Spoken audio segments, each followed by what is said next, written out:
Go see this film. It is absolutely, absolutely brilliant. Somebody wasn't hearing. Dream Scenario stars Nicolas Cage. And that's where I'm going to leave that. And I'm not knocking the other actors. I'm just simply saying that they're really irrelevant to this. This is the type of film that really surrounded one character and one character only. And that is a good thing because Nicolas Cage, in order to pull this off, had to really perform his behind off. And that he did, in my opinion, man. He really showed range, or should I say he really showed a focused range. And what I mean by that is that he really showed how he could be this character and how this character could be other characters. Yeah, that makes a lot of sense. It would make more sense if you guys went and saw this film. Go see this film. It is absolutely, absolutely brilliant.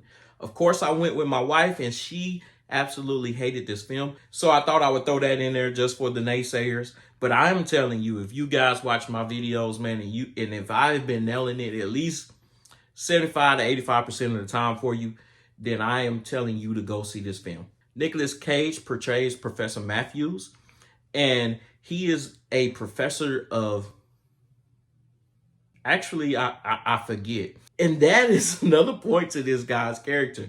He's a very forgettable type of person. He's a person that you would see and maybe nod to as you walk by. He's not a memorable character at all. He doesn't demand attention at all. This is the type of man that took his wife's name, and it really was placed into this film, I believe, so that you could see the type of character that he is. Now, as you can imagine, a docile man suddenly coming into a lot of fame, and not in a good way. This was fame through the lens of intrusion, actually. He was intruding on people's dreams. Now, he wasn't doing this purposely.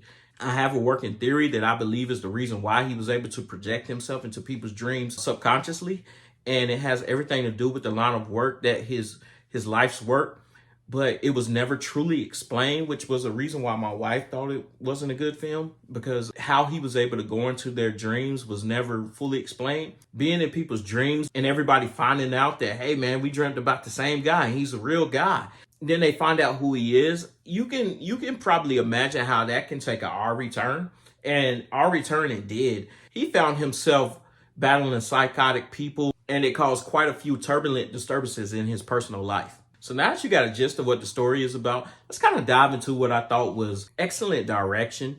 It was the way that the story was portrayed. It starts off in a dream, and then it kind of moves to reality. And there are also times where you kind of wonder, are you witnessing a dream or are you witnessing the real thing, his actual life? And I love those type of movies that make you think. And this is definitely one of those movies. The storytelling here was phenomenal, and the direction paired with that very, very well. I just think that these guys really brought this all together. When you have great storytelling, you have phenomenal direction, and you have great acting, you are going to get a very, very good movie. And not only that, this is something that's different. It's not the same old sequels as I complain about quite a bit.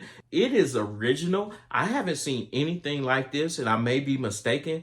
It is original, and it seemed as if it was filmed in the style of 90s, the late 80s. I really enjoyed the fact that they used what I could only imagine to be older technology to record with. It just really worked. It really, really worked here. It fit very well. I saw that this film was dubbed a horror movie, a comedy movie, and I did laugh. I laughed quite a bit. I must say, it's not jokes that are told like to purposely make you laugh, but these jokes are brought out in the form of body language. These jokes are brought out in the form of direction and editing, and the storytelling. These jokes were, there were a lot of moments that just really made you chuckle. And I could see why they would call it a comedy. I wouldn't quite go there. I think that it could be more so portrayed as a drama, sci-fi maybe. I truly want to dive into this movie more, but I don't want to give it away.